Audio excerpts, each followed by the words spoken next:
गांव में एक अपरिचित फकीर का आगमन हुआ था। उस गांव के लोगों ने शुक्रवार के दिन, जो उनके धर्म का दिन था, उस फकीर को मस्जिद में बोलने के लिए आमंत्रित किया। वो फकीर बड़ी खुशी से राजी हो गए, लेकिन मस्जिद में जाने के बाद जहां की गांव के बहुत से लोग इकट्ठा हुए थे, उस फकीर ने मंच पर बैठकर कहा, मेरे मित्रों, मैं जो बोलने को हूं, जिस संबंध में मैं बोलने वाला हूं, क्या तुम्हें पता है वो क्या है? बहुत से लोगों ने एक साथ कहा, नहीं, हमें कुछ भी पता नहीं। वो फकीर मंच से नीचे उतर आया और उसने कहा, ऐसे अज्ञानियों के बीच बोलना मैं पसंद न करूंगा, जो कुछ भी नहीं जानते, जो कुछ भी नहीं जानते हैं उस विषय के संबंध में जिस पर मुझे बोलना है, उनके साथ कहां से बात शुरू की जाए, इसलिए मैं बात शुरू ही नहीं करूंगा। वो उतरा और वापस चला गया। वो सभा, वे लोग बड़े हैरान रह गए, ऐसा बोलने वाला उन्होंने कभी देखा न था। लेकिन फिर दूसरा शुक्रवार आया और उन्होंने जाकर उस फकीर से फिर से प्रार्थना की कि आप चलिए बोलने। वो फकीर फिर से राजी हो गए और मंच पर बैठकर उसने फिर पूछा, मेरे मित्रों, मैं जिस संबंध में बोलने को हूं, क्या तुम्हें पता है वो क्या है? उन सारे लोगों ने कहा, हाँ, हमें पता है, क्योंकि नहीं कहकर वे पिछली दफा भूल कर चुके। उस फकीर ने कहा, तब फिर मैं नहीं बोलूंगा, क्योंकि जब तुम्हें पता है तो मेरे बोलने का कोई प्रयोजन नहीं। जब तुम्हें ज्ञात ही है तो ज्ञानियों के बीच बोलना फिजूल है। वो उतरा और वापस चला गया। उन गांव के लोगों ने बहुत सोच विचार के ये तय किया था कि अब की बार नहीं, कोई भी नहीं कहेगा, लेकिन हाँ भी फिजूल चली गई। तीसरा शुक्रवार आया, वे सारे लोग फिर उस फकीर के पास गए और उन्होंने कहा कि चलें और हमें उपदेश दें। वो फकीर फिर राजी हो गए। वो मंच पर आकर बैठा और उसने पूछा, मेरे मित्रों, क्या तुम्हें पता है मैं क्या बोलने वाला हूं? उन लोगों ने कहा, कुछ को पता है और कुछ को पता नहीं। उस फकीर ने कहा, तब जिनको पता है वे उनको बता दें, जिनको पता नहीं है मेरा क्या काम है? वो उतरा और वापस चला। चौथे शुक्रवार को उस गांव के लोगों ने हिम्मत नहीं की कि उस फकीर को फिर से आमंत्रण दें, क्योंकि उनके पास चौथा कोई उत्तर ही न था। 3 उत्तर थे और तीनों समाप्त हो गए थे और तीनों व्यर्थ हो गए थे। अगर आज मैं भी आपसे ये कहूं तो आपके पास चौथा उत्तर है? चौथा उत्तर क्या हो सकता है? और अगर चौथा उत्तर न हो तो एक रास्ता तो यह है कि उस फकीर के भांति मैं भी उतरूं और चला जाऊं और आपसे कहूं कि बोलने का कोई मतलब नहीं। और या फिर चौथा उत्तर मैं आपको बताऊं, मैं उस फकीर जैसा कठोर नहीं हूं, इसलिए नहीं जाऊंगा, उस संबंध में निश्चिंत रहे। और चौथा उत्तर क्या हो सकता है उस संबंध में आज आपसे मैं बात करूंगा। ये चौथा उत्तर न केवल जो मैं कहूंगा उसे समझने के लिए जरूरी है, बल्कि जीवन को, सत्य को जानने के लिए भी वही चौथा उत्तर जरूरी है। परमात्मा की खोज में भी वही चौथा उत्तर जरूरी है। आनंद की तलाश में भी वही चौथा उत्तर जरूरी है। काश उस मस्जिद के लोगों ने वो चौथा उत्तर दिया होता, लेकिन जमीन पर कोई ऐसी मस्जिद और मंदिर नहीं है जहां वो चौथा उत्तर मिल सके, इसलिए वहां भी नहीं मिला। वो चौथा उत्तर क्या है जो कि यदि दिया गया होता तो वो फकीर उस दिन वहां बोलता और लोगों से अपने हृदय की बातें कहता। क्या ये 3 ही उत्तर हो सकते थे? क्या ये नहीं हो सकता था कि वे सारे लोग कोई भी उत्तर न देते और चुप रह जाते? वो चौथा उत्तर होता। वे कोई भी उत्तर न देते और चुप रह जाते। वो चुप रह जाना चौथा उत्तर होता। और जो चुप रह जाने में समर्थ है वो उस बात को भी समझ सकेगा जो कही जा रही है, और उस जीवन को भी समझ सकेगा जो हमारे चारों ओर मौजूद है। लेकिन हम में से चुप रहने में कोई भी समर्थ नहीं। हम बोलने में समर्थ हैं लेकिन चुप रहने में समर्थ नहीं।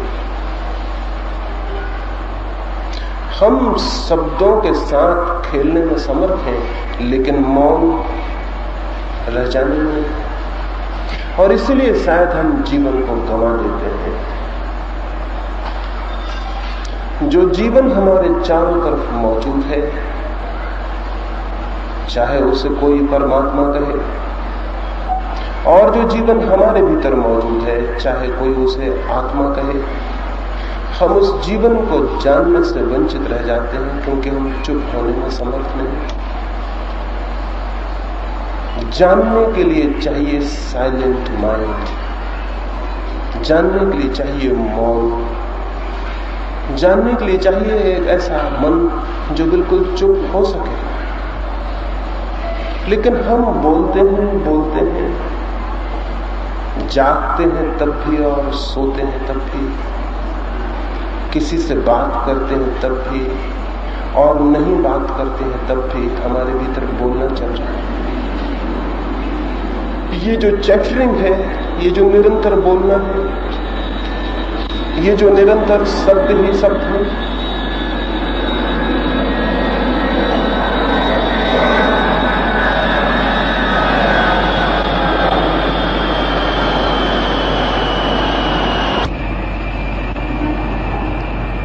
इन शब्दों और शब्दों में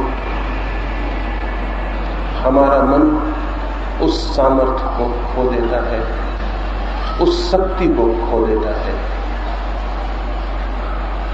उस शांति को खो देता है, उस दर्पण को खो देता है जिसमें कि जीवन को जाना और जिया जा सकता है। लेकिन शायद हमें इसका कोई स्मरण भी नहीं।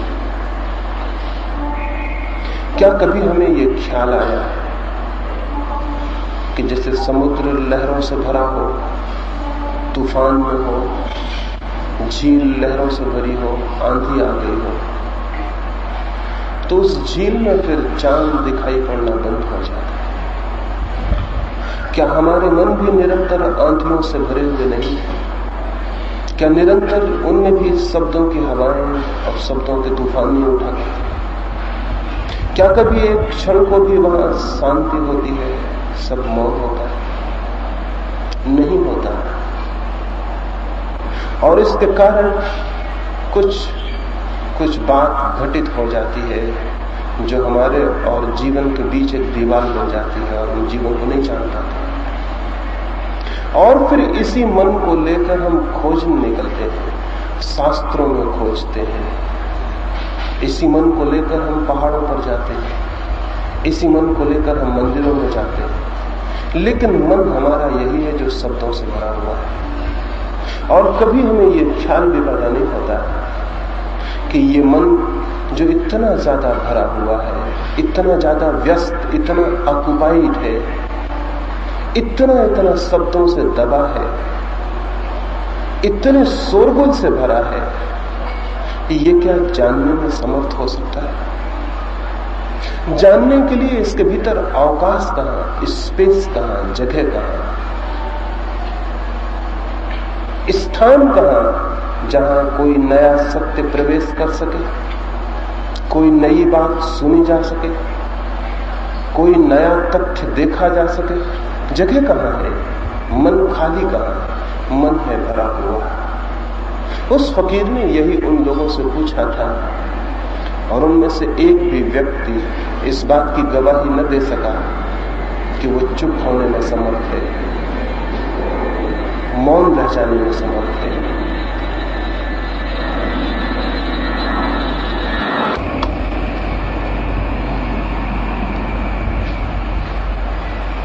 और तब उस फकीर ने ठीक ही किया कि उनसे वो कुछ कहने को राजी ना हुआ।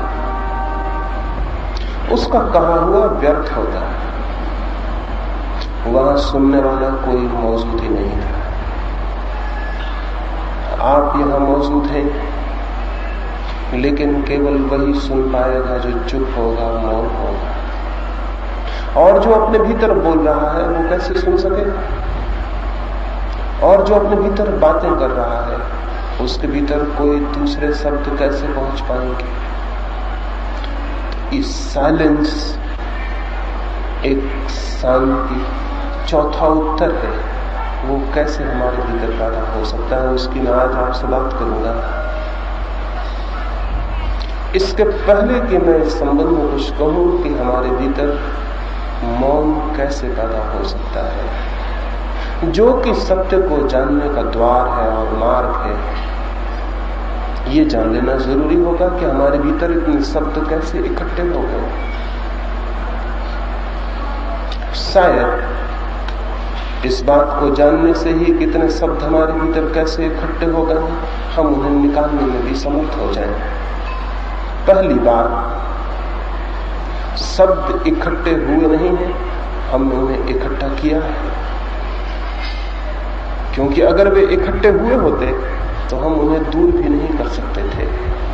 हमने उन्हें इकट्ठा किया, हम 24 घंटे उन्हें इकट्ठा कर रहे। हम 24 घंटे सब तरफ से उनको ढूंढ के ला रहे हैं। शायद हमें यह ख्याल है कि जितने ज्यादा शब्द होंगे हमारे पास, उतना ही बड़ा हमारा ज्ञान हो जाएगा। शायद हमें ख्याल है कि बहुत शब्दों का जो मालिक है वो ज्ञान का भी मालिक हो जाता है। शायद हमें ख्याल है कि शब्द जिसके पास है उसके पास कोई आंतरिक संपदा हो गई। इन्हीं शब्दों के संग्रह को हमें बताया गया है कि ज्ञान है, और हमने इन्हीं शब्दों को इकट्ठा करके अपने को भी विश्वास दिला लिया है कि हम कुछ जानते हैं। लेकिन अगर हम कुछ भी शब्दों को उठा के देखें और खोज करें तो हमें भ्रम दिखाई पड़ जाएगा। ईश्वर, आत्मा, मोक्ष, प्रेम, सत्य, अहिंसा, इन शब्दों में हम सभी शब्दों से परिचित हैं। लेकिन इनमें से एक भी शब्द को उठा के उसे थोड़ा खोजें तो हमें पता चलेगा कि उस शब्द के भीतर हमारे पास कोई अनुभव नहीं। ईश्वर, इस शब्द को थोड़ा सोचें। इस शब्द के साथ आपकी कौन सी अनुभूति जुड़ी है? ये कोरा शब्द है या कोई अनुभव भी पीछे? आत्मा, इसके साथ कौन सा अनुभव है हमारा? कौन सी हमारी अपनी प्रतीति है? कौन सा एक्सपीरियंस है? या कि ये कोरा शब्द है? जब मैं कहता हूं मकान, जब मैं कहता हूं वृक्ष, तब शब्द नहीं होता हमारे पास, पीछे एक अनुभूति भी होती। जब मैं कहता हूं घोड़ा, तो शब्द ही नहीं होता, घोड़े का एक अनुभव भी होता है। लेकिन जब मैं कहता हूं आत्मा, जब मैं कहता हूं ईश्वर, तब हमारे पास क्या है? हमारे पास केवल एक शब्द है, थोथा और खाली, जिसमें कोई हमारा अनुभव नहीं, जिसमें हमारा कोई जानना नहीं। मनुष्य के पास दो तरह के शब्द हैं। एक तो वे शब्द हैं जो उसके अनुभव से निर्मित हुए हैं, और एक वे शब्द हैं जिनके साथ उसका कोई अनुभव नहीं। धर्म और दर्शन और फिलॉसफी के संबंध में हम जो कुछ जानते हैं वो दूसरे तरह के शब्द हैं जिनके साथ हमारा कोई अनुभव नहीं। और इन शब्दों के आधार पर जो बिल्कुल निष्प्राण, जो बिल्कुल डेड और मुर्दा है, जो वैसे ही है जैसे एक कवि एक समुद्र के किनारे था। वहां बड़ी सुखद हवाएं थी, बड़ी शीतल हवाएं थी, और वहां उसने सोचा कि उन हवाओं को वो अपनी प्रेयसी के पास भी पहुंचा दे। लेकिन उसकी प्रेयसी तो हजारों मील दूर एक अस्पताल में बीमार थी। तो उसने एक बहुत सुंदर संदूक में उस समुद्र की हवाओं को बंद किया और उस संदूक को अपनी प्रेयसी के पास पहुंचा दिया, और एक पत्र लिखा कि समुद्र के किनारे इतनी सुंदर हवाएं हैं, इतनी शीतल, इतनी आनंददायी कि मेरा मन होता है कि उन्हें तुम्हें मैं भेंट भेजूं। तो इस छोटी सी पेटी में थोड़ी सी हवाएं बंद करके भेज रहा हूं, तुम उन हवाओं को पाके प्रसन्न हो जाओ। लिखना मुझे हवाएं तुम्हें कैसी लगी। वो पेटी पहुंची, उसकी प्रेयसी ने वो पत्र पढ़ा और उस पेटी को खोला, लेकिन उसके भीतर तो कुछ भी नहीं था। समुद्र की हवाओं को पेटियों में नहीं भरा जा सकता है। समुद्र की हवाओं को जानना हो तो उन्हें अपने घर तक लाने का कोई उपाय नहीं है, खुद हमें ही समुद्र के किनारे जाना पड़ेगा। ये नहीं हो सकता है कि मेरा कोई मित्र पेटियों में भर के उन्हें मेरे पास भेज दे। हाँ, ये हो सकता है कि मैं खुद समुद्र के किनारे जाऊं और जानूं। ताजी हवाओं को पेटियों में भरते से ही वो मुर्दा हो जाएंगी, उनकी सारी ताजगी चली जाएगी। उसके पास पेटी तो पहुंची लेकिन हवाएं नहीं पहुंची। उसने बहुत खोजा उस पेटी में, लेकिन वहां कोई हवाएं नहीं। हमारे पास भी शब्द पहुंच जाते हैं, अनुभूतियां नहीं पहुंचती। सत्य के किनारे पर जो अनुभव किया जाता है उसे सत्य के किनारे पर ही जाकर अनुभव किया जा सकता है। कोई अनुभव करे और शब्द हमारे पास पहुंचा दे, वे शब्द हमारे पास खाली पेटियों की भांति पहुंचते हैं, उनमें कोई हवाएं नहीं होती। और उन्हीं शब्दों को हम इकट्ठा कर लेते हैं और उन्हीं शब्दों के हम मालिक बन जाते हैं और उन्हीं शब्दों के आधार पर हम जीना शुरू कर देते हैं। वे शब्द ही झूठे हो चुके हैं, हमारा जीवन भी उनके साथ झूठा हो जाता है और उन्हीं शब्दों के आधार पर हम जीवन के प्रश्नों के उत्तर देने लगते हैं। अगर कोई पूछे ईश्वर है तो हम कोई उत्तर जरूर देंगे, जैसा उस मस्जिद के लोगों ने उत्तर दिया। अगर कोई पूछे आत्मा है तो हम उत्तर जरूर देंगे। अगर कोई पूछे सत्य क्या है तो हम उत्तर जरूर देंगे। और हम में से इतना समर्थ कोई भी नहीं होगा जो चुप रह जाए और इस बात को अनुभव करे कि मेरे पास थोथे शब्दों के सिवाय और क्या है, तो मैं कैसे उत्तर दूं। लेकिन जो आदमी चुप रह जाएगा उसने सत्य की तरफ, जानने की तरफ पहला कदम उठा दिया। उसने सत्य की तरफ यात्रा का पहला कदम उठा लिया, क्योंकि वो शब्दों की व्यर्थता को जान गया। और जो शब्दों की व्यर्थता को जान जाता है वही सत्य तक जाने की खोज कर सकता है। लेकिन जो शब्दों से तृप्त हो जाता है उसकी तो खोज बंद हो जाती है। और हम सारे लोगों की खोज बंद है। कोई एक तरह के शब्दों से तृप्त हो गया है, कोई दूसरे तरह के शब्दों से तृप्त हो गया है। कोई हिंदू होने से, कोई मुसलमान होने से, कोई जैन होने से। ये सब होना क्या है? ये शब्दों से तृप्त हो जाने के अतिरिक्त और कुछ भी नहीं।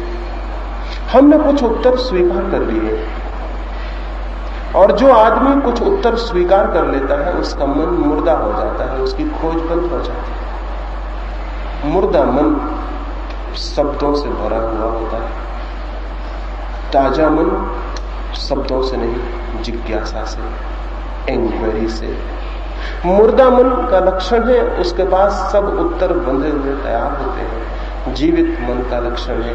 उसके पास प्रश्न तो होते हैं लेकिन उत्तर नहीं होते। उसके पास जिज्ञासा तो होती है, खोज की आकांक्षा और प्यास तो होती है, लेकिन उत्तर नहीं होते। और जिसके पास उत्तर नहीं है और प्रश्न है, उसका मन अचानक चुप हो जाता है, मौन हो जाता है। मौन हो जाने का पहला सूत्र है उत्तरों से मुक्त हो जाइए। लेकिन हमारी हालत बिल्कुल उल्टी है। हमारे पास प्रश्न कम है, उत्तर ज्यादा है। जिसके पास प्रश्न नहीं है और उत्तर है, उस आदमी ने खोज बंद कर दी। वो तृप्त हो गया, वो रुक गया। और जीवन सतत मांग करता है आगे बढ़ो, और जीवन पुकारता है आगे आओ, और जीवन कहता है कहीं रुक मत जाना, क्योंकि रुकने के सिवाय मृत्यु और कुछ भी नहीं। लेकिन जो सतत बढ़ता है और कहीं रुकता नहीं, उस सातत्य में, उस निरंतर बढ़ते जाने में ही जीवन और उसके कदम एक साथ बढ़ने लगते हैं। और एक दिन आता है कि जीवन की जो सतत प्रवाहमान धारा है, वो जो जीवन की गंगा है, वो उसके साथ एक हो जाता है। जीवन ठहरा हुआ नहीं, लेकिन हमारे मन ठहरे हुए हैं। जीवन तो निरंतर सतत आगे जा रहा है, प्रतिक्षण बहा जा रहा है। हेराक्लितु ने कोई 2000 वर्ष पहले यूनान में कहा था, नदी में दोबारा नहीं उतर सकते, एक ही नदी में दोबारा नहीं उतर सकते। उसने जीवन की नदी के बाबत कहा था, नदी तो बही जाती है, आज उतरे हैं उसमें, कल उसी नदी में नहीं उतर सकेंगे। वो नदी आगे चली गई, दूसरे पानी ने जगह ले ली होगी। मैं तो कहता हूं एक ही नदी में एक बार भी उतरना बहुत कठिन है, क्योंकि जब तक पैर नदी के पानी को छुएगा, नीचे का पानी बह गया। जब पानी पैर नीचे जाएगा, तब तक ऊपर का पानी बह गया। जीवन तो बहाव है, लेकिन मनुष्य का मन ठहराव बन जाता है, और जो मन ठहर जाता है, वो जीवन से उसका संपर्क टूट जाता है, संबंध टूट जाता है। फिर वो कितना ही राम राम जपे और शास्त्र पढ़े, उसे कहीं परमात्मा की कोई झलक उपलब्ध न हो सकेगी, क्योंकि परमात्मा तो जीवन में व्याप्त है। जीवन का ही दूसरा नाम परमात्मा है। जीवन से संबंध जोड़ना है तो मुर्दा मन से संबंध तोड़ना पड़ेगा, और शब्दों से भरा हुआ मन डेड हो जाता है, मुर्दा हो जाता है। हम सबके मन मरे हुए मन है, जीवित मन नहीं।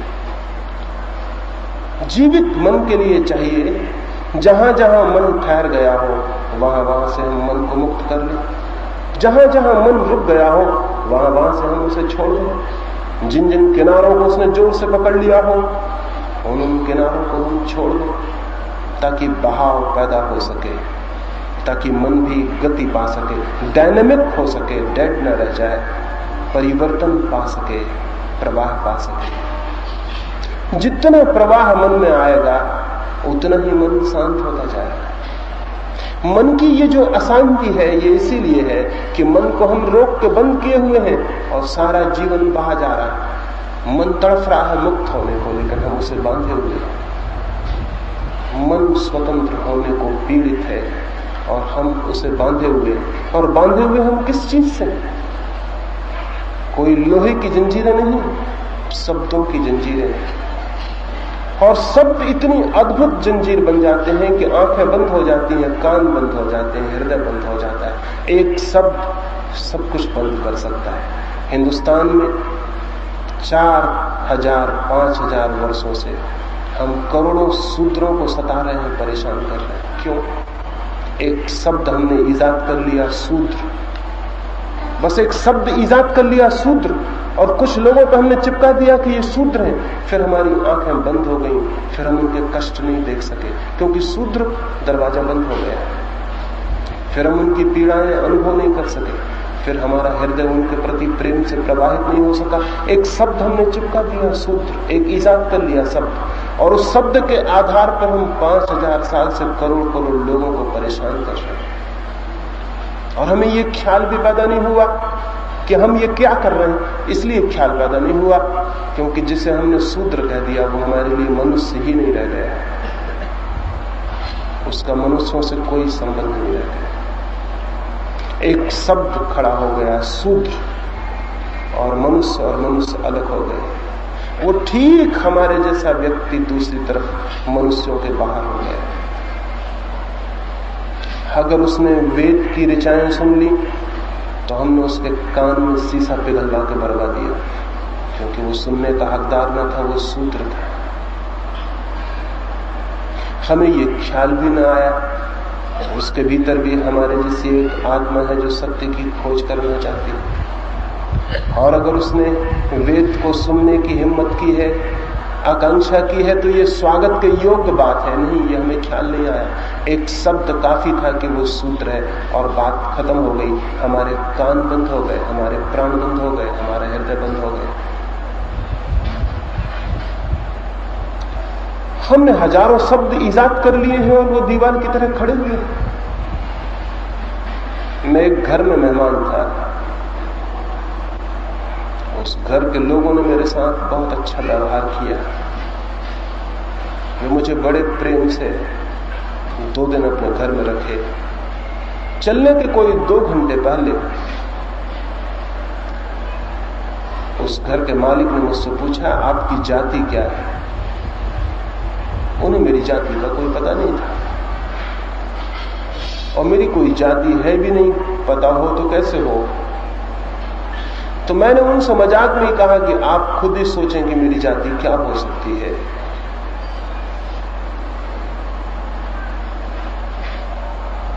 उनके घर में एक छोटा सा बच्चा था, उसने मेरी दाढ़ी वगैरह देख के कहा कि कहीं आप मुसलमान तो नहीं? मैंने कहा कि अगर तुम कहते हो तो यही सही, मुसलमान ही सही। उस घर में बड़ी चिंता फैल गई। उन सबका मेरे प्रति रुख बदल गया। वो 2 घंटे मैं दूसरा आदमी हो गया, उसके पहले मैं दूसरा आदमी था। एक शब्द बीच में आ गया मुसलमान, और मैं दूसरा आदमी हो गया। मैं वही था जो 2 दिन से था, लेकिन वे बीते 2 घंटे भिन्न हो गए। आते वक्त उन्होंने मेरे पैर पड़े थे, जाते वक्त उस घर में किसी ने मेरे पैर नहीं पड़े। एक शब्द बीच में आ गया। आते वक्त वे खुशी से भरे थे, जाने के बाद शायद उन्होंने अपना घर साफ किया हो, किया जरूर होगा, सफाई की होगी। एक मुसलमान घर में मैं वही था, लेकिन एक शब्द बीच में आ गया और सारी बात बदल गई।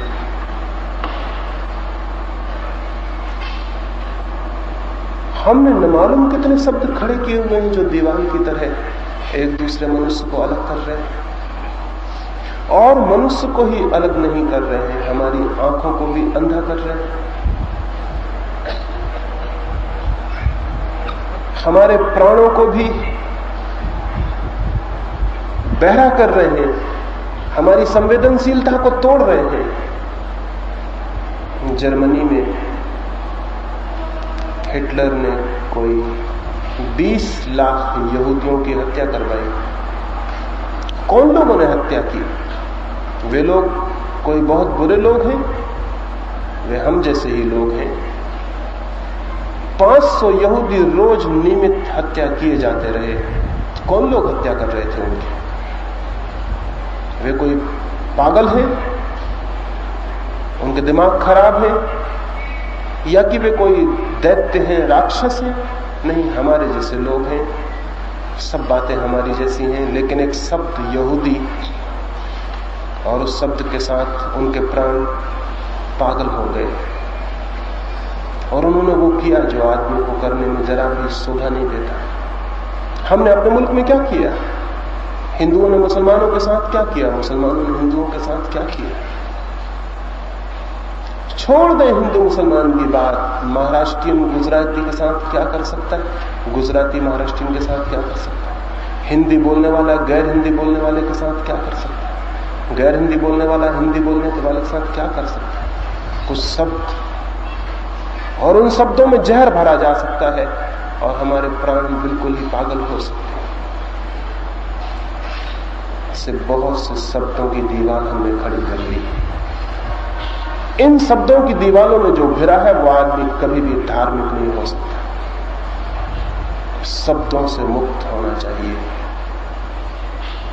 तो एक तो शब्द हैं दीवार की तरह मनुष्य को तोड़ रहे हैं, और साथ ही ये शब्द जीवन के प्रति भी हमारी आंखों को नहीं खुलने देते, वहां भी आंखों को बंद रखते हैं। हम शायद सब तरफ शब्दों को खड़ा कर लेते हैं, अपने चारों तरफ एक किला बना लेते हैं शब्दों का, उसके भीतर छिप जाते हैं। और जब भी जीवन में कोई अनहोनी और नई घटना घटती है तो हम पुराने शब्दों से उसकी व्याख्या कर लेते हैं और उसका नयापन समाप्त हो जाता है और खत्म हो जाता है।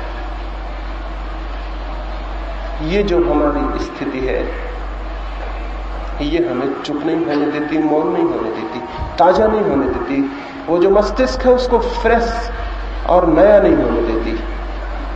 और नया मस्तिष्क ना हो तो कैसे जीवन से हम जुड़ सके, कैसे जीवन को जान सके। और शांत मन ना हो तो कैसे हम सत्य को जान सके। और दीवाने में टूटे तो हम कैसे मनुष्य से जुड़ सकें। दूर हैं पशु और पक्षी, तो दूर हैं पौधे, दूर है आकाश, दूर है आकाश के तारे। आदमी से ही हम नहीं जुड़ पा रहे हैं तो हम परमात्मा से जुड़ने की बात कैसे करें। यहाँ इतने लोग बैठे हैं, हम सबके बीच में दीवारें खड़ी होंगी न मालूम किस किस किस्म की, और उन सब दीवारों की ईंटें शब्दों से बनी हुई हैं, कोई लोहे से नहीं बनी हुई। उन्हें तोड़ देने में जरा भी कठिनाई नहीं है। एक हाथ का धक्का, एक हवा का झोंका काफी होगा, वो गिर जाएंगे और आप एक नए मनुष्य होकर खड़े हो जाएंगे। अपने चारों तरफ से शब्दों की दीवार हटा देनी जरूरी है, तो शायद हमारे भीतर जानने की क्षमता पैदा हो सके, सुनने की क्षमता पैदा हो सके, और शायद हमारे द्वार खुल सके और हमारे भीतर जो चारों तरफ जीवन है वो प्रवेश कर सके। अभी तो वो कहीं से भी प्रवेश नहीं कर पाता है। ऐसे ही शब्द सत्य और आत्मा और ईश्वर और मोक्ष हमने सीख रखे हैं और उन्हें हम तोतों की भांति रटते रहते हैं और सोचते हैं कि शायद उन्हीं के द्वारा हमारे जीवन में आनंद आ जाए, शायद मुक्ति आ जाए, शायद अमृत की उपलब्धि हो जाए। नहीं होगी। रटते रहें तोतों की भांति हम जीवन भर। जीवन रटने से उपलब्ध नहीं होता, बल्कि रटने वाला, रिपीट करने वाला जो मन है वो धीरे धीरे जड़ हो जाता है, धीरे धीरे और ज्यादा डलनेस पैदा हो जाती है, और ज्यादा मुर्दा हो जाता है और मर जाता है।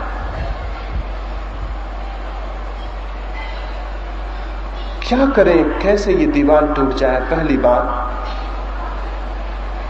इस बात का हमें स्पष्ट बोध हो जाना चाहिए कि ये शब्द दीवार बना रहे।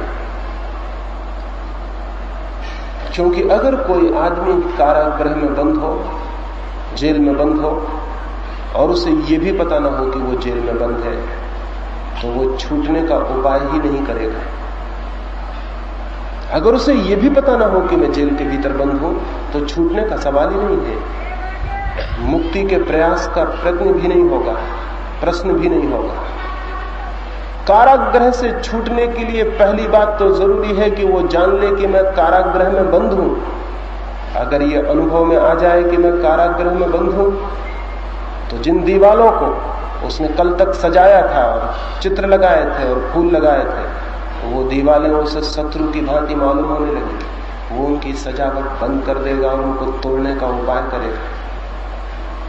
हम शब्दों की दीवालों को कारागृह अगर न मानते हो, तो हम शब्दों की दीवालों को और सजावट करते हैं और उस पर फूल लगाते हैं, इत्र छिड़कते हैं, उन शब्दों की हम पूजा करते हैं और उन शब्दों को हम और स्वागत करते हैं, तो दीवार और बड़ी होती चली जाती है। हम सब अपने अपने कारागृह को सजाने में लगे हुए, तो उससे मुक्त होने का तो सवाल ही नहीं। हिंदू या मुसलमान सब कारागृह हैं, लेकिन हम तो हिंदू, जैन, मुसलमान इन शब्दों को ऊंचा उठाने में लगे हम तो इस बात में लगे हुए हैं कि दुनिया में हिंदू धर्म का झंडा गड़ जाए, या ईसाई धर्म का झंडा गड़ जाए, या जैन धर्म का झंडा गड़ जाए। और हम तो जय जयकार करने की कोशिश में लगे हैं कि हिंदू धर्म की जय हो, मुसलमान धर्म की जय हो, हमारा झंडा गड़ जाए। और हम तो इसकी घोषणा करने में लगे हैं कि हिंदू धर्म महान धर्म है और बाकी सब छोटे धर्म हैं, और इस्लाम ही असली धर्म है, बाकी सब झूठे हैं, और क्राइस्ट के सिवाय और कोई मुक्तिदाता नहीं है। इस तरह की बातें जो लोग कह रहे हैं, इस तरह की घोषणाएं जो लोग कर रहे हैं, वे तो अपने कारागृह को सजा रहे हैं कि उसे तोड़ेंगे कैसे। हम तो सारे लोग अपने अपने शब्दों की पूजा करने में लगे, और हमने तो शब्दों के लिए मंदिर बना रखे हैं, और हम लोगों को इकट्ठा कर रहे हैं, उन शब्दों की रक्षा के लिए संगठन बना रहे हैं, उन शब्दों की रक्षा के लिए हत्या करने के लिए हम तैयार हैं, उन शब्दों की रक्षा के लिए चाहे आदमी को मारना पड़े हम मारने को राजी। हमारी किताबें ये कर रही हैं, हमारे ग्रंथ ये कर रहे हैं, हमारा प्रचार ये कर रहा है। सारी दुनिया में धर्म के नाम पर शब्दों के झंडे गड़ाने की कोशिश की जा रही, चाहे उनके आसपास कितने ही आदमियों की हत्या हो जाए, और आज तक हत्या होती रही है, और आज भी हत्या हो रही है, और कल के लिए भी कुछ नहीं कहा जा सकता। अगर आदमी ऐसा ही रहा तो कुछ भी हो सकता है। पुराने शब्द फीके पड़ जाते हैं तो हम नए शब्द पकड़ लेते हैं। महावीर पर आज लड़ाई होनी बंद हो गई, शायद मोहम्मद पर भी लड़ाई होनी करीब करीब बंद हो गई, तो नए नाम आ गए हैं। मार्क्स नया नाम है, इस पर लड़ाई शुरू हो गई। कम्युनिज्म नया शब्द है, इस्लाम हिंदू पुराने पड़ गए, इस पर लड़ाई शुरू हो गई। अब सारी दुनिया में कम्युनिज्म एक शब्द है जिस पर लड़ाई खड़ी हुई है। नई आइडियोलॉजी खड़ी हो गई जिन पर हम लड़ेंगे और हत्या करेंगे। अमेरिका नए शब्दों को पकड़े हुए बैठा है, रूस नए शब्दों को पकड़े हुए बैठा है, नए शब्दों पर लड़ाई हो रही, और लड़ाई यहां तक पहुंच सकती है कि शायद सारी मनुष्य जाति को समाप्त हो जाना पड़े। किस बात पर? इस बात पर कि कुछ शब्द हमको प्रिय थे और कुछ शब्द आपको प्रिय थे, और हम अपने शब्दों को छोड़ने को राजी नहीं थे, और आप अपने शब्दों को छोड़ने को राजी नहीं थे। क्या आदमी अपने इस बचकानेपन से मुक्त नहीं होगा? क्या ये बच्चों जैसी बातें और शब्दों की लड़ाइयां बंद नहीं होंगी? ये तब तक बंद नहीं होंगी जब तक हम शब्दों को आदर और पूजा देते रहेंगे, क्योंकि जिसको हम पूजा देते हैं उससे हम छुटकारा कैसे पा सकते हैं? छुटकारा पाने के लिए पहली बात जरूरी है, शब्द कारागृह हैं और उनका ज्ञान हमें मुक्त नहीं करता बल्कि बांधता है, ये जान लेना जरूरी है। इसको जानते ही आपके भीतर से दीवार गिरनी शुरू हो जाएगी, वो जो शब्दों का भवन है वो खिसकना शुरू हो जाएगा। उसकी आधारशिला खींच ली गई, वो आधारशिला हमने अपने प्रेम से रखी है, पूजा से रखी है। अगर हम अपने पूजा और प्रेम को अलग कर लेते हैं वो गिर जाएगी। एक ऐसी दुनिया चाहिए जिसमें आदमी तो हो लेकिन हिंदू और मुसलमान न हो। ये बहुत कलंक के दाग। एक ऐसी दुनिया तो चाहिए जिसमें सोच विचारशील लोग हों लेकिन शब्दों को पकड़ने वाले पागल नहीं। एक ऐसी दुनिया चाहिए जहां आदमी आदमी के बीच शब्दों की कोई दीवार न रह जाए, तो शायद धर्म का राज शुरू हो सकता है। तो शायद व्यक्ति के जीवन में और समूह के जीवन में भी धर्म का अवतरण हो सकता है। उसके पहले नहीं हो सकता, उसके पहले कोई रास्ता नहीं है। इधर 5000 वर्षों में हमने शब्दों के जाल खड़े किए और खुद उसमें फंस गए। अब कौन इसको तोड़े? कुछ लोग अगर हिम्मत नहीं करेंगे तो शायद ये शब्दों का जाल हमारी फांसी बन जाएगा और हमारा बचना मुश्किल हो जाएगा। और कितने आश्चर्य की बात है कि 5000 साल का इतिहास देखने के बाद भी हम शब्दों के प्रति जागरूक नहीं हो रहे हैं कि इन्होंने क्या किया। हमें ख्याल में भी नहीं आ रहा है कि इन शब्दों ने हमारे साथ क्या किया और हमें किस स्थिति में पहुंचा दिया। एक एक व्यक्ति के भीतर भी ये जाल है और सबके बाहर भी ये जाल। हर एक को अपने भीतर इस जाल को तोड़ने में लगना होगा, तो ही उसके भीतर वो साइलेंस पैदा हो सकती है जिसकी मैं आपसे बात कर रहा हूं। क्या करें, कैसे तोड़ें? लोग मुझसे निरंतर पूछते हैं कैसे तोड़ें। मैं उनसे कहता हूं, पहली बात, शब्दों के प्रति सारा आदर, सारी पूजा, शब्दों के प्रति सारा भक्ति भाव छोड़ दें। शब्दों में कुछ भी नहीं है, शब्दों में कोई सत्य नहीं है।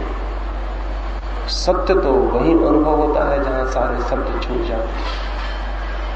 इसलिए शब्दों के प्रति सारी भक्ति, सारी पूजा जानी चाहिए। ये सारा शब्दों के प्रति जितना आदर है, सम्मान है, ये जानना चाहिए। सम्मान पैदा होना चाहिए सत्य के प्रति, शब्द के प्रति नहीं।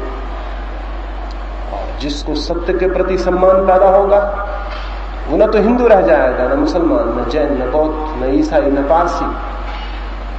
और जिससे सत्य के प्रति सम्मान पैदा होगा वो न तो भारतीय रह जाएगा, न पाकिस्तानी, न चीनी।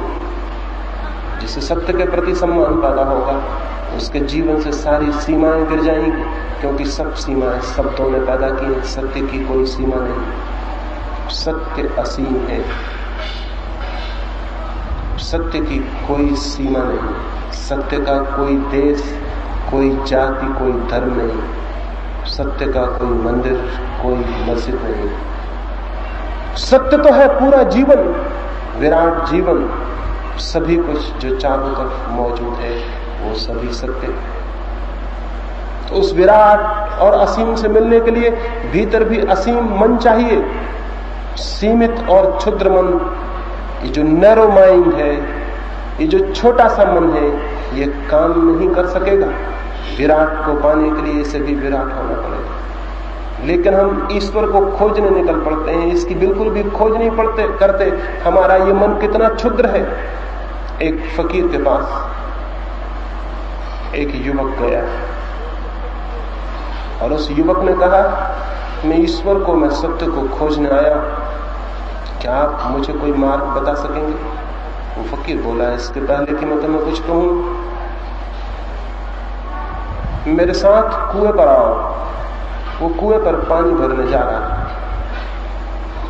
उसने हाथ में एक बाल्टी ली और एक बड़ा ढोल लिया और कुएं पर गया। उसने बाल्टी कुएं में डाल ली,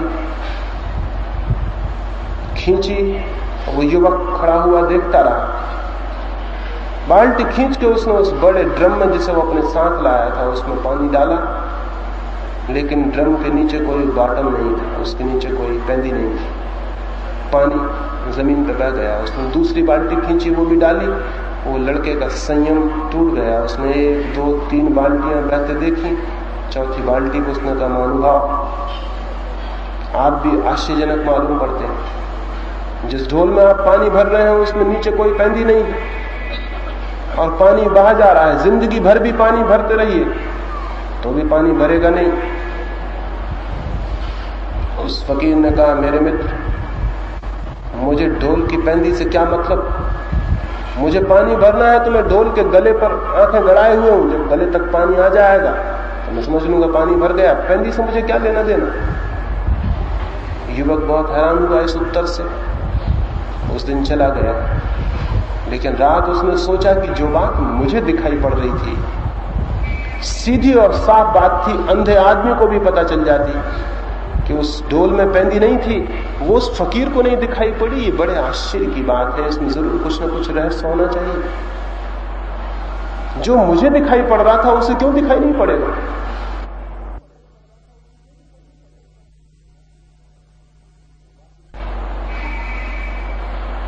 वो वापस गया दूसरे दिन और उसने कहा कि मुझे माफ करें, मैंने अशिष्टता की कि मैंने आपसे कहा कि जिस ढोल में पैंदी नहीं हो उसमें पानी मत भरिए, लेकिन रात मैंने सोचा तो मुझे दिखाई पड़ा कि जो बात मुझे दिखाई पड़ रही थी, मैं जो कि बिल्कुल अज्ञानी हूं, तो क्या आपको दिखाई नहीं पड़ रही होगी? आपको भी दिखाई पड़ रही होगी, तब जरूर बात कुछ और है। तो मुझे कृपा करके समझाएं कि उस पैंदी से रहित ढोल में पानी भरने का क्या आशय था? उस फकीर ने कहा, ठीक हुआ कि तुम लौट आए, क्योंकि अक्सर जो लोग सत्य खोजने आते हैं उनके साथ पहला काम मैं यही करता हूं, पैंदी रहित ढोल में पानी भरता हूं। वो मुझे पागल समझ के वापस लौट जाते हैं और फिर कभी नहीं आते। लेकिन तुम लौट आए, तुम पहले आदमी हो लौटने वाले, तुमसे मैं कुछ कहूंगा। तुम्हें ये तो दिखाई पड़ गया कि जिस ढोल में पेंदी नहीं हो उसमें पानी नहीं भरा जा सकता, लेकिन तुम्हें यह दिखाई क्यों नहीं पड़ता कि तुम्हारा मन जो इतना क्षुद्र है उसमें आकाश जैसे विराट सत्य को नहीं भरा जा सकता। तुम्हें यह तो दिखाई पड़ गया कि जो बर्तन पानी भरने में समर्थ नहीं है उसमें पानी नहीं भरा जा सकता, लेकिन तुम्हें यह दिखाई क्यों नहीं पड़ता कि जो मन अभी सत्य को भरने में समर्थ नहीं है उसमें सत्य नहीं भरा जा सकता। लेकिन तुम वापस लौट आए हो, तुमसे कुछ बात हो सकती है। सत्य की खोज तो छोड़ दो। जैसा कि तुमने मुझसे कहा था कि पानी भरना बंद करो, पहले इसके भीतर पेंदी होनी चाहिए, वही मैं तुमसे कहता हूं, ईश्वर और सत्य की खोज तो छोड़ दो, पहले उस मन की फिक्र करो जो तुम्हारे भीतर है और जो सत्य की खोज करने जा रहा है। हम सारे लोग खोज करने निकल पड़ते हैं बिना इस बात को देखे हुए कि जो मन खोज करने जा रहा है वो कैसा है। पहली बात तो ये कि वो मन बहुत सीमित, बहुत क्षुद्र है, शब्दों की दीवार में बंद है और इसलिए सत्य को नहीं पा सकेगा। दीवार तोड़नी जरूरी है और कोई दूसरी दीवार नहीं है। स्मरण रखिए, मन के ऊपर शब्दों के अतिरिक्त और कोई दीवार नहीं। अगर शब्द अलग हो जाए तो मन एकदम निराकार हो जाए। कभी आपने सोचा, कभी अपने मन के भीतर खोजी ये बात कि अगर शब्द न हो तो वहां क्या हो? अगर कोई भी शब्द न हो तो भीतर क्या होगा? कोई दीवार न होगी, कोई सीमा न होगी, मन निराकार हो जाएगा। कहीं किसी किनारे पर भी फिर मन को बांधने वाली कोई चीज न होगी। शब्द बांध रहे हैं, जितना ज्यादा शब्द बांध लेते हैं उतने मन छोटा हो जाता है, जितने शब्द छूट जाते हैं उतनी मन बड़ा हो जाता है। शब्दों को विदा करना है। पहली बात जो मैंने कही वो ये कि शब्द दीवार है, कारागृह है, ये बोध होना चाहिए। दूसरी बात, इन शब्दों को विदा करना है तो संग्रह करना बंद कर देना चाहिए। लेकिन हम तो सुबह से सांझ तक शब्दों का संग्रह करते हैं। सुबह उठते से ही हम अखबार की खोज करते हैं, फिर रेडियो को सुनते हैं, फिर मित्रों से बात करते हैं, फिर दिन भर है, फिर सांझ है और शब्द इकट्ठे हो रहे हैं। और कभी हम इस बात का ख्याल नहीं रखते कि ये शब्द इकट्ठे करके आखिर में हम क्या करेंगे। ये सारे शब्द इकट्ठे हो जाएंगे, काम के बेकाम, अर्थ के अनर्थ, सब इकट्ठे हो जाएंगे। फिर मन इनसे क्या करेगा? लेकिन उन शब्दों को जितना हम इकट्ठा कर लेते हैं, एक तरह का पावर, एक तरह की ताकत हमको मिलती हुई मालूम पड़ती है। क्योंकि जो आदमी शब्दों के साथ खेलने में जितना कुशल हो जाता है, वो आदमी उतना ही लोगों पर प्रभावी हो जाता है, लोगों के ऊपर प्रभाव हो जाता है उसका। जितना शब्दों के साथ खेलने में उसकी कुशलता बढ़ जाती है, वो लोगों के साथ उतना ही कुशल हो जाता है। जितना शब्दों में कमजोर होता है, उतनी उसकी लोगों के साथ जीवन में कुशलता कम हो जाती है। शब्द कुशलता बढ़ाते हुए मालूम पड़ते हैं, ये बात सच है। शब्द निश्चित ही कुशलता बढ़ाते हैं, जीवन के व्यवहार में एक इफिशियंसी, एक कुशलता पैदा करते हैं। लेकिन शब्द भीतर इकट्ठे होते जाते हैं और विचार इकट्ठे होते जाते हैं और भीतर धूल इकट्ठी होती जाती है, कचरा इकट्ठा होता जाता है और वो सब इतने ज्यादा भीतर इकट्ठे हो जाते हैं कि उनमें बंद मन फिर किसी तरह की उड़ान लेने में समर्थ नहीं रहता। शब्दों का व्यवहार करें, शब्दों की कुशलता उपयोगी है, लेकिन शब्दों के गुलाम न बन जाए। कोई शब्द आपको पकड़ने वाला न हो जाए, शब्द आपके हाथ के साधन हो, शब्द जीवन के साधन न बन जाए। इसका स्मरण रहे निरंतर। शब्द जीवन के लिए, बोलने के लिए, संबंधित होने के लिए जरूरी है, लेकिन शब्द भीतर जंजीरें नहीं बन जानी चाहिए। ये अगर निरंतर स्मरण हो तो हम व्यर्थ के शब्द भी इकट्ठे नहीं करेंगे और जिन शब्दों को इकट्ठा करेंगे उनको भी हम अपनी जंजीरें न बनने देंगे। वे हमारे प्राणों के ऊपर पत्थर बनकर नहीं बैठ जाएंगे। हम उन्हें किन्हीं भी क्षण हटा दे सकते हैं। उनके साथ हमारा कोई मोह, कोई लगाव पैदा नहीं हो जाएगा। लेकिन अभी तो अगर हम एक शब्द भी आपको हटाने को कहें तो इतना मोह और इतना लगाव मालूम होगा कि उसे कैसे हटा सकते हैं। अगर मैं आपसे कहूं कि आप इतनी हिम्मत करें कि मैं हिंदू शब्द को हटा दूं अपने मन से, तो आप कहेंगे ये कैसे हो सकता है, क्योंकि शब्द को हटाऊंगा तो फिर मैं क्या रह जाऊंगा। वो हिंदू होना जैसे हमारी संपत्ति और हमारी आत्मा, जैसे उसे हम हटा नहीं सकते। यहूदी होने को नहीं हटा सकते, मुसलमान होने को नहीं हटा सकते, वो शब्द हमारे प्राणों पर बैठा है। अभी एक गांव में मैं था, उस गांव के मुसलमान नवाब की पत्नी मुझसे मिलने आई और उसने मुझसे कहा आपकी बातें तो मुझे ठीक मालूम पड़ी, लेकिन 3 रात मैं सो नहीं सकी। मैंने बहुत कोशिश की इस मुसलमान होने की बात को हटा दूं, लेकिन इसे हटाना ऐसा लगता है जैसे कोई अपने प्राणों को अलग कर रहा हो। शब्द अगर इस भांति मन को पकड़ते हो तो गुलामी पैदा होती है, तो एक स्लेवरी पैदा होती है। तो शब्दों के साथ मोह नहीं होना चाहिए, उनका उपयोग होना चाहिए। जैसा आदमी वस्त्रों का उपयोग करता है, शब्द वस्त्र से ज्यादा नहीं होने चाहिए।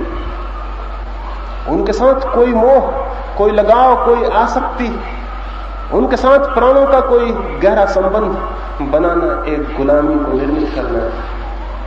और जब ये गुलामी निर्मित हो जाए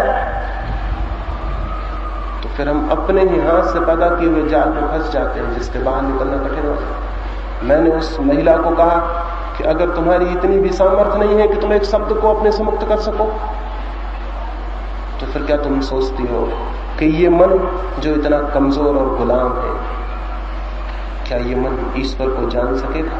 जिसकी इतनी साहस और इतनी हिम्मत और इतना सा साहस नहीं है कि एक शब्द से छुटकारा पा सके, ये और किस चीज से छुटकारा पा सकेगा? ये स्मरण रखना जरूरी है कि ये शब्द आते हैं, जाते हैं, इनके साथ कोई प्राणों का संबंध बांध लेना ठीक नहीं। तब चित्त एक निरंतर सतत मुक्ति की अवस्था में, सतत प्रवाह की अवस्था में हो सकता है। उत्तर पकड़ लिए जाते हैं, फिर उन उत्तरों के लिए हम मोहाविष्ट हो जाते हैं कि यही सत्य होना चाहिए। सत्य को बिना जाने मोहाविष्ट हो जाना कि यही सत्य होना चाहिए बहुत खतरनाक है, गुलामी है। स्वतंत्रता चाहिए चित्त की, तभी तो चित्त शांत भी हो सकेगा, नहीं तो नहीं हो सकेगा। गुलाम चित्त कैसे शांत हो सकता है? गुलाम चित्त कमजोर चित्त है। ये स्मरण, ये प्रतीति, ये बोध कि शब्द जो मैं इकट्ठे कर रहा हूं वो मेरी गुलामी तो नहीं बन रहे, ये निरंतर अगर ख्याल हो तो कोई कारण नहीं है कि कोई शब्द हमारी गुलामी बन जाए और कोई शब्द बाधा बन जाए। निरंतर आपने देखा होगा, अगर हम किसी से कुछ बात करते हैं और विवाद करते हैं तो विवाद सत्य के लिए नहीं होता, निरंतर शब्दों के लिए होता है। हम एक शब्द पकड़ लेते हैं, दूसरा आदमी दूसरा शब्द पकड़ लेता है और हम विवाद में पड़ जाते हैं। इसीलिए तो किसी विवाद, किसी आर्गुमेंट से कभी कोई निष्पत्ति नहीं निकलती, कोई कंक्लूजन नहीं निकलता। अगर शब्दों की पकड़ न हो तो 2 आदमी जो विवाद करेंगे और विचार करेंगे, वो विचार उन्हें कहीं ले जाएगा, किसी निष्पत्ति पर, किसी निष्कर्ष पर, किसी समाधान पर। लेकिन हम सब शब्दों को पकड़ लेते हैं। मेरा शब्द महत्वपूर्ण हो जाता है आपके शब्द से, क्योंकि वो मेरा है और जो आपका है वो आपका है। और जब हम विवाद करते हैं तो ये सवाल नहीं होता कि सत्य क्या है, सवाल ये होता है कि मेरा क्या है। जो शब्द मेरा है वो जीतना चाहिए, क्योंकि उसकी जीत में मेरे अहंकार की जीत है। शब्दों की जो गुलामी है वो मेरे शब्दों के कारण पैदा होती है। जो शब्द मेरे हैं उनका मैं गुलाम हो जाता हूं। कोई शब्द किसी का नहीं है। अगर गुलामी से मुक्त होना है तो ये जानना चाहिए शब्द कोई भी मेरा नहीं, और तब चित्त अनप्रेजुडिस्ड, निष्पक्ष हो जाएगा। तब किसी शब्द के लिए कोई लड़ाई नहीं है। तब हम किसी भी शब्द के लिए निष्पक्ष विचार करने को तत्पर हैं, उत्सुक हैं, खोज के लिए तैयार हैं, तो शायद इस दुनिया में फिर कोई विवाद ना हो अगर लोग शब्दों के साथ मेरे होने का मोह छोड़ो। कौन सा शब्द आपका है सिवाय इसके कि एक शब्द बचपन से आपके कान में बार बार दोहराया गया है और आपका उसमें क्या है? कौन सा शब्द आपका है? कौन सा सिद्धांत आपका है? कौन सा विचार आपका है? कोई भी तो आपका नहीं है। कोई भी विचार बार बार दोहरा दिया जाए आपके मन में, वो आपको लगने लगेगा मेरा। जो लोग बहुत कुशल होते हैं दूसरे लोगों को समझाने में, जीतने में, वे हमेशा एक तरकीब का उपयोग करते रहे। अब्राहम लिंकन से एक बार उसके किसी मित्र ने पूछा कि आप हमेशा विवाद करने में विजयी क्यों हो जाते हो?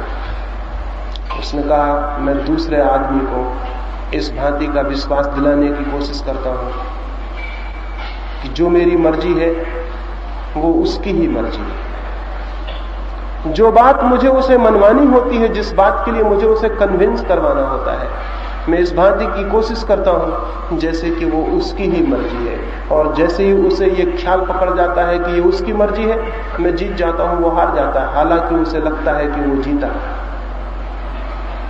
अब्राहम लिंकन ने कहा कि मेरा एक मित्र एक मामले में बिल्कुल जिद पकड़े हुए था।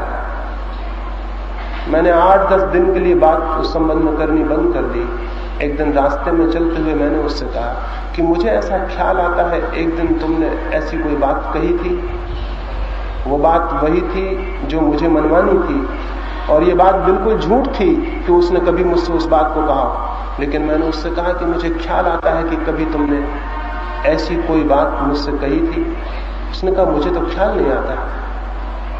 लेकिन मैंने उसे ख्याल दिलाने की कोशिश की कि एक दिन बातचीत के दौर में तुमने ऐसा कुछ कहा था, और वो धीरे धीरे सहमत हुआ और राजी हो गया। उस बात पर राजी हो गया जिस पर 8 दिन पहले वो विवाद करने को तैयार था। कौन सी कमजोरी इस लिंकन ने उस आदमी की पकड़ ली? एक कमजोरी पकड़ ली, उसे ये ख्याल आ जाए कि ये बात मेरी है, तो बात पूरी हो गई। दुनिया में जो बड़े नेता हैं वे जनता को ये विश्वास दिलाया करते हैं कि आप जो कहते हो वही हम कह रहे हैं, जो आपकी मर्जी है वही हमारा विचार है। और लोग ऐसी मूर्खतापूर्ण बातों के लिए भी राजी हो जाते हैं जिनका कोई हिसाब नहीं। एक दफा उन्हें विश्वास आ जाए कि वो विचार उनका है, मेरा है, बस फिर कुछ भी करवाया जा सकता है। हिंदू धर्म मेरा है तो फिर मेरी हत्या करवाई जा सकती है। मुसलमान धर्म मेरा है तो फिर मैं अपनी गर्दन कटवा सकता हूं। वो जो मेरा है वो बहुत बलवान और वो मेरे मन को पकड़ लेता है। ये जो शब्द और विचारों की सारी गुलामी है, ये मेरे की वजह से पैदा हुई। इसको अगर तोड़ना है तो एक बात जान लेनी है, कोई शब्द मेरा नहीं है, कोई विचार मेरा नहीं। सब विचार उधार है और सब विचार किसी खास तरह के प्रोपेगेंडा का परिणाम है। मैं हिंदू घर में पैदा हुआ हूं तो हिंदू प्रोपेगेंडा के भीतर पला हूं। बचपन से मुझे कहा गया कि कृष्ण जो है भगवान और गीता जो है भगवान की किताब है। मुझे बचपन से ये बात कही गई है, मैंने बार बार इसे सुना है। धीरे धीरे मुझे ये एहसास आ गया है कि ये मेरा ख्याल है कि कृष्ण जो है भगवान है, गीता जो है भगवान की किताब। ये मेरा ख्याल है। ये 20, 25 वर्ष, 50 वर्ष तक निरंतर दोहराने का परिणाम है कि मुझे लगता है ये मेरा ख्याल, इसमें मेरा क्या है। अगर मुझे मुसलमान घर में रखा गया होता तो मेरा ख्याल ये होता कि कुरान जो है वो भगवान की किताब है, और अगर मुझे ईसाई घर में रखा गया होता तो मेरा ख्याल ये होता कि बाइबल जो है वो ईश्वर की किताब है। बचपन से जो प्रोपेगेंडा है, प्रचार है, उसका परिणाम है कि लगता है कि ये मेरे शब्द, ये मेरा धर्म है, ये मेरा देश, ये मेरी जाति, ये शब्द मेरे हैं और वो शब्द मेरे नहीं। फिर गुलामी खड़ी हो जाती। आज तक हम बच्चों के मन गुलाम बनाते रहे। एक अच्छी दुनिया पैदा नहीं हो सकी क्योंकि माँ बाप ने निरंतर ये कोशिश की है कि जिस गुलामी में वे कैद हैं उनका बच्चा उस गुलामी के बाहर ना हो जाए। वो भी उसी कारागृह में बड़ा हो। हर बाप हर माँ की ये कोशिश रही है आज तक कि जिस गुलामी में वो है बच्चा उस गुलामी के बाहर न हो जाए। शायद एक डर था इसमें, और वो केवल ये था कि अगर वो मेरी गुलामी से बाहर हुआ तो वो किसी दूसरे की गुलामी में पड़ जाएगा। अगर वो हिंदू घेरे के बाहर हुआ तो पता नहीं मुसलमान हो जाए, ईसाई हो जाए। इसके पहले कि वो ईसाई या मुसलमान हो उसे हिंदू बना देना जरूरी है। और दुनिया में जितने धर्म हैं वो चूंकि सभी एक न एक तरह की गुलामियां हैं, इसलिए हर बाप परेशान है और डरा हुआ है कि मेरा बच्चा कहीं इस गुलामी को छोड़कर उस गुलामी में न चला जाए, क्योंकि अपनी गुलामी फिर भी अपनी है, पराई तो नहीं है, अपनी अकेली नहीं है, बाप दादों से हजारों वर्ष से है, परंपरागत है। जो अपनी है वो गुलामी हो तो भी अच्छी मालूम पड़ती। इस वजह से आज तक दुनिया में स्वतंत्र मन पैदा नहीं हो सका। इस वजह से अब तक हम स्वतंत्र मनुष्य को जन्म नहीं दे पाए, और गुलाम मनुष्य की जो तकलीफें वो हम सबको झेलनी पड़ रही हैं और हम झेलते रहेंगे। लेकिन क्या ये हमेशा ही चलाए जाना? क्या कोई रास्ता नहीं खोजना है कि बदलाव हो सके?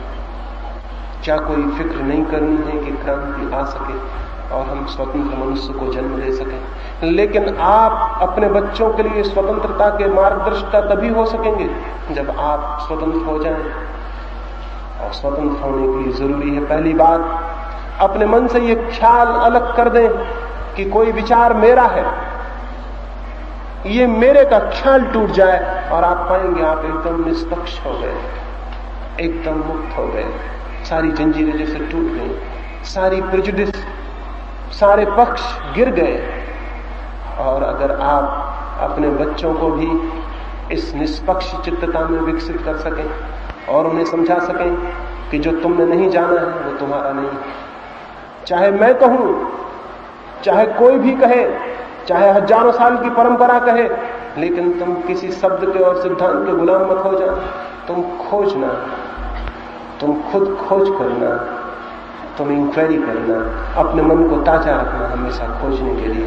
तो शायद बच्चे आने वाली दुनिया में एक स्वतंत्र मनुष्य की जाति को जन्म देने में समर्थ हो जाए। लेकिन उसके पहले उन सारे लोगों को स्वतंत्र होना होगा, हम सारे लोगों को, मुझे, आपको। दूसरी बात है, मेरे का ख्याल छोड़ देना आवश्यक है। और तीसरी बात, पहली बात तो ये बोध कि शब्द कारागृह है, दूसरी बात कि शब्द मेरे नहीं है, और तीसरी बात शब्द के साक्षी होने की सामर्थ्य पैदा करनी चाहिए, विटनेस होने की सामर्थ्य पैदा करनी चाहिए। मन में शब्द घूम रहे हैं, थोड़ी देर को कभी एकांत में बैठ के केवल उनके साक्षी हो जाना चाहिए। जैसे रास्ता चल रहा हो और लोग निकल रहे हो और कोई बैठ जाए और सिर्फ साक्षी हो जाए और लोगों को निकलने दे। ऐसे ही विचार को भी निकलने देना चाहिए, शब्द को भी निकलने देना चाहिए, और दूर खड़े होकर देखना चाहिए। क्या होगा दूर खड़े होकर देखने से? जैसे ही दूर खड़े होकर कोई शब्दों के जुलूस को देखेगा, एक प्रोसेसन है जो चल रहा है पूरे वक्त मन में, दूर खड़े होकर जो भी शब्दों के इस प्रोसेसन को, इस जुलूस को देखेगा, उसे एक बात तो ये पता चलेगी कि मैं अलग हूं और शब्द अलग है। और दूसरी बात उसे ये पता चलेगी, एक शब्द के जाने और दूसरे के आने के बीच में इंटरवल है, अंतराल है, खाली जगह। हर दो शब्दों के बीच में थोड़ा गैप है। जो व्यक्ति अपने भीतर थोड़ा दूर खड़े होकर शब्दों की चलती हुई धारा को देखेगा, उसे दो बातें दिखाई पड़ेंगी। पहली, शब्द अलग है, मैं अलग हूं। दूसरी बात, हर शब्द के जाने और दूसरे के आने के बीच में गैप है, खाली जगह। उसी खाली जगह में साइलेंस का अनुभव होगा। शब्दों के बीच खाली जगह है, हम यहां इतने लोग बैठे। अगर कोई हवाई जहाज से देखे तो उसे हमारे बीच में खाली जगह दिखाई नहीं पड़ेगी, लेकिन वो धीरे धीरे करीब आए। एक जंगल को आप हवाई जहाज से देखें तो दरख्तों के बीच खाली जगह दिखाई नहीं पड़ेगी। नीचे आए तो धीरे धीरे एक दरख्त दूसरे दरख्त के बीच में खाली जगह का पता चलेगा। अभी आप यहां बैठे हैं, मैं इतने दूर से देखता हूं, आपके बीच की खाली जगह मुझे पता नहीं चलती, लेकिन आपके करीब आऊं तो आपके पास खाली जगह है। अगर खाली जगह ना हो तो आप बैठ ही नहीं सकते थे। दो आदमियों के बीच खाली जगह जरूरी है। दो शब्दों के बीच भी खाली जगह है, नहीं तो एक शब्द दूसरे शब्द के ऊपर चढ़ जाएगा। मैं अभी बोल रहा हूं, कितने हजारों शब्द बोले, हर शब्द और दूसरे शब्द के बीच में खाली जगह है, नहीं तो आपको समझ नहीं सकेंगे। हमारे मन के भीतर भी जो विचार चल रहे हैं, शब्द और शब्द के बीच में खाली जगह है, लेकिन हमने कभी ठहर के इसे देखा नहीं। हम इसे ठहर के देखेंगे निकट जाके तो ये इंटरवल्स हमें दिखाई पड़ेंगे, और ये जो इंटरवल्स हैं, ये जो शब्दों के बीच में खाली जगह है, वहीं से आपको पहली दफे साइलेंस का अनुभव होगा, शांति का अनुभव होगा, मौन का अनुभव होगा। और जैसे ही आपको इस शांति का अनुभव होगा, वैसे ही आपको पता चलेगा शब्दों में कारागृह था, शांति में मुक्ति है। शब्दों में जेल थी, शांति में स्वतंत्रता। ये आपको पता चलेगा। ये मेरे कहने से पता नहीं चल सकता, ये किसी और के कहने से पता नहीं चल सकता। ये तो शांति का जैसे ही अनुभव होगा, जैसे शब्दों के बीच में खाली जगह मिलेगी और आप उसमें डूब जाएंगे, तो आप पाएंगे शब्द बंधन है, शून्य स्वतंत्रता है। शब्द कारागृह है, शून्य मोक्ष। और एक बार भी साइलेंस का एहसास शुरू हो जाए तो कोई भी आदमी शब्दों से भरा न रहना चाहेगा।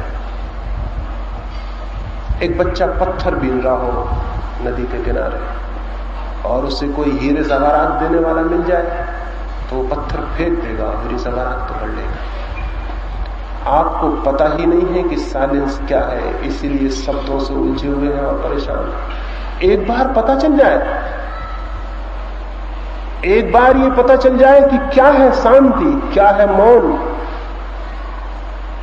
तो फिर आप शब्दों को पकड़ने वाले न रह जाएंगे।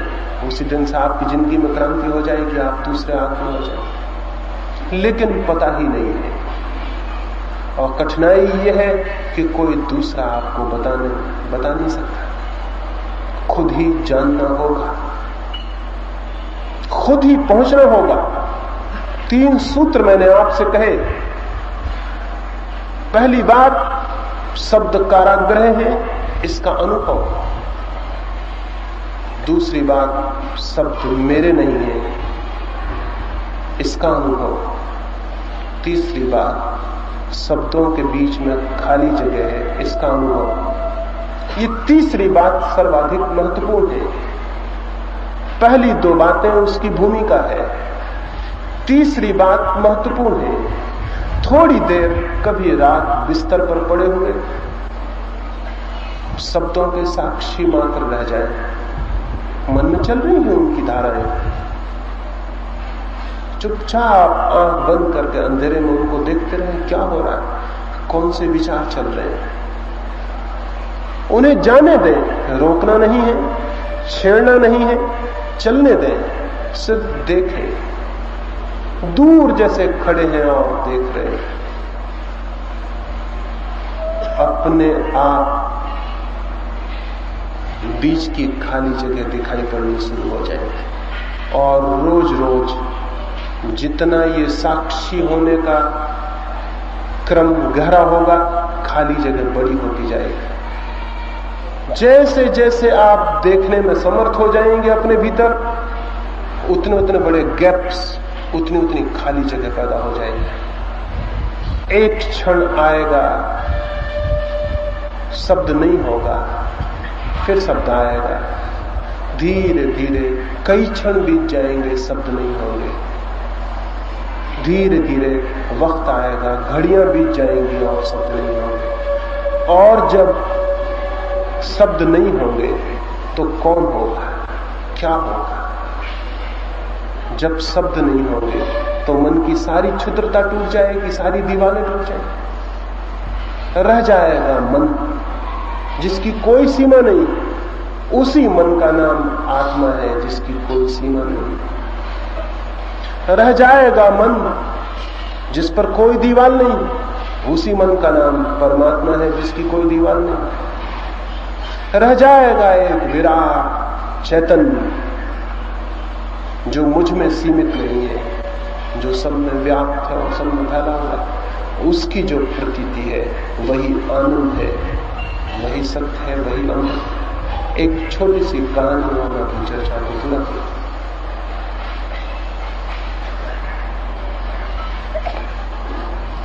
एक बहुत पुराने देश में और बहुत पुराने दिनों में एक राजा ने एक अद्भुत दान उस देश के 100 ब्राह्मणों को दिया था। उसने कहा था कि मेरे पास एक बड़ी भूमि है, तुम इस भूमि में से जितनी घेर लो वो तुम्हारी हो जाएगी। बहुमूल्य भूमि थी।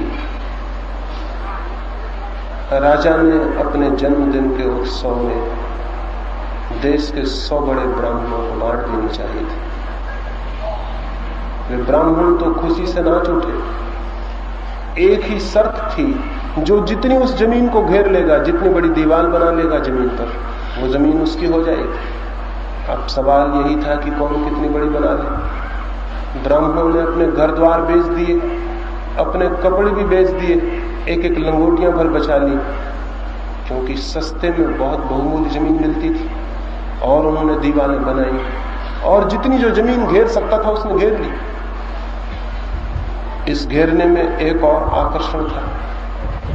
राजा ने यह भी कहा था कि जो सबसे ज्यादा जमीन घेरेगा उसे मैं राजगुरु बना दूंगा। तो एक तो जमीन घेरने का फायदा था, बहुमूल्य जमीन मुफ्त सिर्फ घेरने के मूल्य पर मिलती थी, और दूसरा सबसे ज्यादा गिर जाए तो राजा के राजगुरु होने का भी सौभाग्य मिलता है। 6 महीने का वक्त दिया था।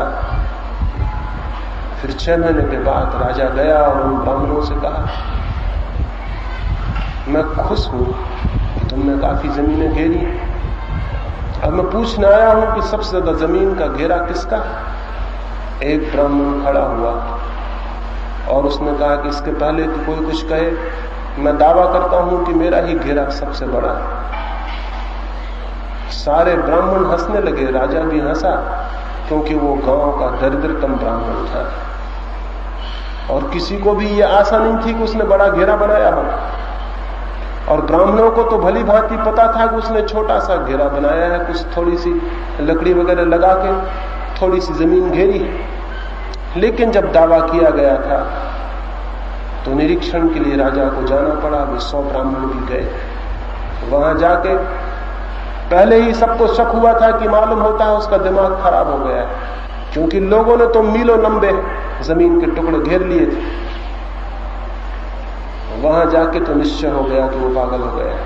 उसने थोड़ा सा जमीन का टुकड़ा घेरा था, कुछ लकड़ियां बांधी थी, लेकिन रात मालूम होता था उसमें उसने आग लगा दी थी। अब वहां कोई घेरा नहीं था, सारी लकड़ियां जली हुई पड़ी थी। राजा ने कहा, मैं समझ नहीं पा रहा, आपकी दीवार कहां है? उस ब्राह्मण ने कहा, मैंने दीवार बनाई थी, मैंने लकड़ियां लगाई थी, लेकिन फिर रात मुझे ख्याल आया कि चाहे मैं कितनी ही बड़ी जमीन घेर लूं, जो जमीन घिरी हुई है वो छोटी ही होगी, बड़ी नहीं हो सकती। आखिर जो चीज घिरी है वो छोटी ही होगी, बड़ी नहीं हो सकती। तो रात मैंने अपने घेरे में आग लगा दी, अब मेरी जमीन को कोई घेरा नहीं, इसलिए मैं दावा करता हूं कि मैंने सर्वाधिक जमीन घेरी, कोई घेरा नहीं मेरी जमीन पर। राजा उसके पैरों पर गिर पड़ा और उसने कहा, तुम अकेले ही ब्राह्मण हो, बाकी सभी वैश्य हैं और 99 लोगों ने जमीन घेरी है, गणित का हिसाब रखा है, नाप जोख की है, तुम अकेले आदमी ब्राह्मण हो, तुम्हारा जो घेरा था वो भी तुमने तोड़ दिया। जिसका कोई घेरा नहीं है वही तो ब्रह्म को जान पाता, वही तो ब्राह्मण हो जाता। वो ब्राह्मण राजगुरु बना दिया गया। उसने एक अद्भुत साहस किया, घेरा तोड़ देने का साहस, और घेरा तोड़ते ही सब कुछ उसका हो गया। ये कहानी अंत में इसलिए कह रहा हूं, मन पर घेरे हैं और मन के घेरे को जो तोड़ देगा वो ब्रह्म को जान लेता है। मन पे नाप जोख है, इंच इंच फीट फीट बनाकर हमने दीवार खड़ी की। उसी दीवार में हम जिंदा रहने के आदी हो गए, उसी से हम पीड़ित और परेशान, और उसी के